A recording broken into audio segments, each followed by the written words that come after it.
um soco no estômago. Foi isso que eu senti ao cruzar com meu amigo no corredor da universidade. Ele estava radiante e me disse: não vejo a hora de acabar esse doutorado para poder investir tempo e energia no meu projeto de educação conectado com o meu propósito de vida. E foi aí que eu senti aquele soco, sabe? Que na verdade era uma mistura dolorida de frustração, medo e um pouquinho de inveja. O meu amigo era bem mais jovem do que eu, que decidi fazer o doutorado já mais madura, casada há mais de 15 anos, mãe de 2 filhos pequenos, professora, trabalhando para ajudar a pagar as contas da família. Para mim, fazer o doutorado era um sonho, porque eu queria ter uma vida profissional com mais sentido. E eu achava que ali na universidade eu ia encontrar isso. E agora eu estava quase acabando o curso, que foi muito difícil cursar. Várias madrugadas estudando, finais de semana longe da família, pedidos de ajuda desesperados para uma rede de apoio. E eu comecei a perguntar, será que valeu a pena? Será que compensou? Porque eu continuava perdida, eu continuava sem enxergar o rumo. E pelos próximos meses, uma pergunta ficou rondando na minha mente. Será que eu posso ousar ter propósito de vida? Será que isso também é para mim? Eu tentei falar sobre isso com alguns familiares, alguns amigos, mas eles estavam tão orgulhosos que eu tinha conseguido terminar o curso, que eles não entendiam porque que eu estava preocupada com isso. E aquilo foi crescendo dentro de mim, no formato de uma angústia, que se transformou numa solidão. E vocês sabem que a solidão é uma questão que afeta muitos de nós. Tem uma pesquisa que está sendo realizada atualmente por Harvard e Bailey, que chama Florescimento Humano. E eles estão investigando a vida de 200 mil pessoas nos 5 continentes. E eles descobriram que 34% das pessoas dizem se sentir sozinhas. E isso tem um impacto terrível na nossa saúde. A solidão crônica é equivalente a fumar 15 cigarros por dia, porque ela aumenta as nossas chances de ter doenças cardiovasculares, a chance da gente ter ansiedade, depressão e até Alzheimer em 74%. Então, imaginem, se a gente se sente sozinha, a única forma que a gente tem de resolver isso é a partir de conexões sociais. Eu fiquei buscando pessoas com quem eu pudesse falar sobre esse assunto do propósito, mas de uma forma um pouco mais embasada. E algum tempo depois, mais de um ano depois, eu fui num evento da universidade e conheci 2 pesquisadoras que estudavam sobre esse assunto. Eu fui atrás delas, pedi para a gente conversar, elas foram super simpáticas e aos poucos a gente foi se conectando.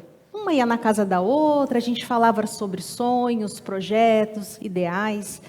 E um dia uma delas disse, olha, eu descobri que tem um grupo lá na universidade que estuda esse tema de propósito, embasado na teoria. Vamos juntas? Eu falei, tá bom.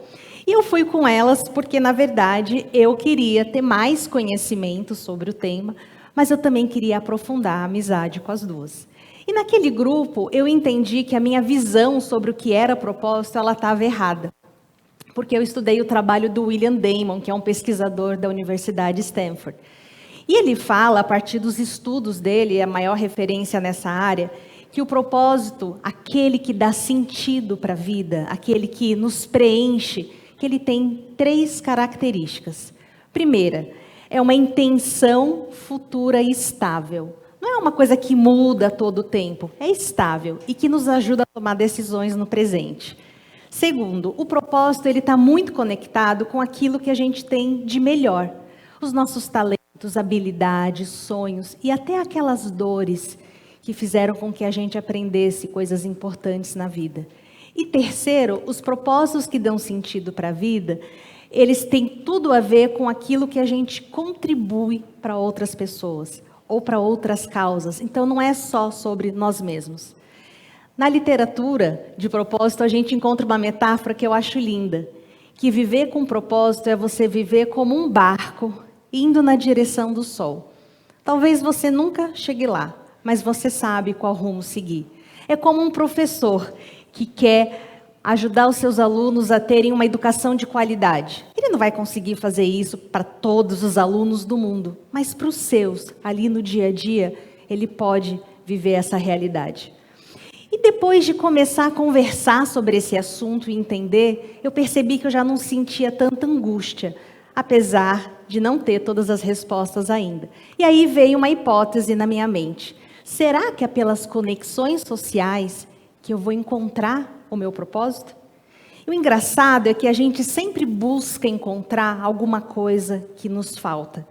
E me chama muita atenção uma pesquisa que a Harvard Business Review fez esse ano. O que as pessoas têm buscado na inteligência artificial? Porque hoje a gente encontra praticamente qualquer coisa que a gente busca. E vocês sabem quais foram os 3 temas mais buscados nesse ano? Que para mim, na verdade, mostram muita desconexão social. Primeiro, as pessoas estão buscando a inteligência artificial para pedir aconselhamento. Terapia online, é isso aí, com a inteligência artificial. Segundo, as pessoas buscam para organizar a vida. Falta de referências, de exemplos. E terceiro, as pessoas querem encontrar propósito de vida. Então a gente está falando aqui de uma questão muito humana, uma questão que toca a todos nós. Mas uma coisa que eu descobri também é que propósito a gente não encontra. Não é algo que está aqui dentro de nós, que a gente fica buscando até encontrar. Propósito a gente constrói, porque ele tem muito a ver com a nossa história de vida, com os exemplos, com as referências que a gente teve. E o propósito a gente constrói numa jornada que é impulsionada pelas nossas conexões sociais saudáveis, positivas, por aquelas pessoas que realmente se importam por nós.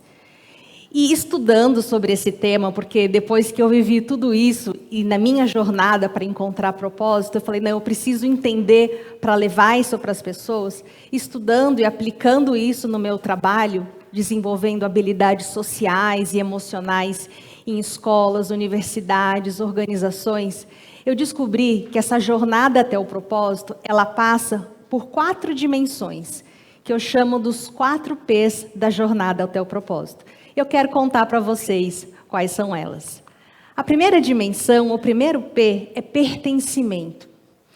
Pertencimento é você se sentir aceito, acolhido pelo que você é. Você não precisar ser diferente só para se encaixar no grupo. E a gente pode pertencer em vários ambientes. Na família, na escola, no trabalho, na igreja. Mas existem ambientes que a gente se sente naturalmente pertencente. Ali a gente vai estar em contato com aquelas pessoas mais íntimas, aquelas que conhecem os nossos erros e acertos e continuam do nosso lado, mesmo assim. E nessa jornada, e quando a gente entende onde a gente de fato pertence, a gente tem liberdade para descobrir quem nós somos, quais são os nossos sonhos, quais são as nossas sombras, porque todos temos um lado sombra, quais são os desafios que eu quero vencer na vida. E quando a gente erra, alguém vai lá e levanta. Então, esse espaço do pertencimento é um espaço de muita nutrição, que nos impulsiona nessa jornada até o propósito. O segundo P, que é a segunda dimensão até o propósito, tem a ver com as nossas potencialidades. A neurociência diz que a gente pode aprender por toda a vida, por conta das novas conexões cerebrais que a gente pode fazer. E a gente desenvolve novas habilidades o tempo inteiro, a gente desenvolve novas competências o tempo inteiro. Mas eu tenho descoberto que o propósito ele está muito pautado naquelas habilidades que são mais naturais para nós, que vem muito da nossa essência. Eu vou dar um exemplo, eu venho de uma família de músicos. Tem na minha família gente que compõe, que canta, que produz música. E eu cresci estudando música, muitos anos estudando piano, mas o negócio não ia para frente, não avançava. Mas aí, nas minhas conexões sociais, professores, amigos, eu comecei a ouvir, olha, você consegue explicar coisas difíceis de um jeito simples. Olha, você escreve muito bem. E aí eu fui percebendo que as minhas potencialidades não passavam por aquilo que era tão natural para minha família. O que era natural para mim era outra coisa. E eu aceitei. e seguir uma carreira e uma trajetória profissional que me ajudasse a viver aquilo que era mais natural para mim. E é claro que a gente vai se desenvolvendo ao longo da vida, mas ter essas pessoas por perto para dar esse feedback e abrir os olhos é super importante. E a pergunta que a gente tem que se fazer aqui é: qual que é a minha melhor forma de contribuir, de viver o meu propósito?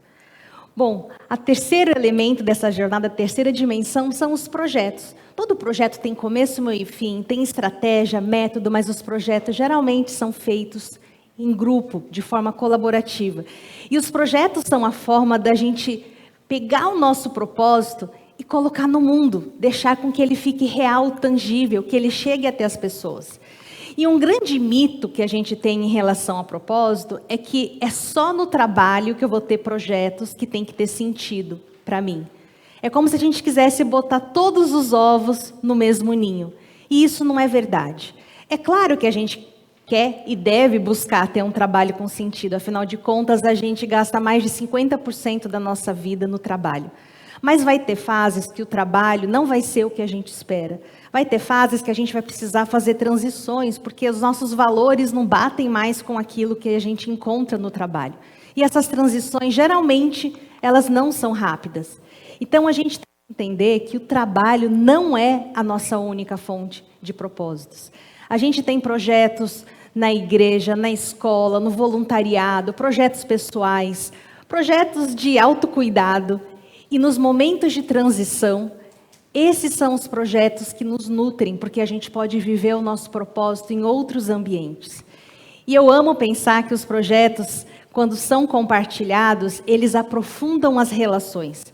Para mim, uma grande alegria foi fazer uma pesquisa sobre propósito, junto com uma daquelas pesquisadoras que eu conheci na universidade, e depois escrever um livro.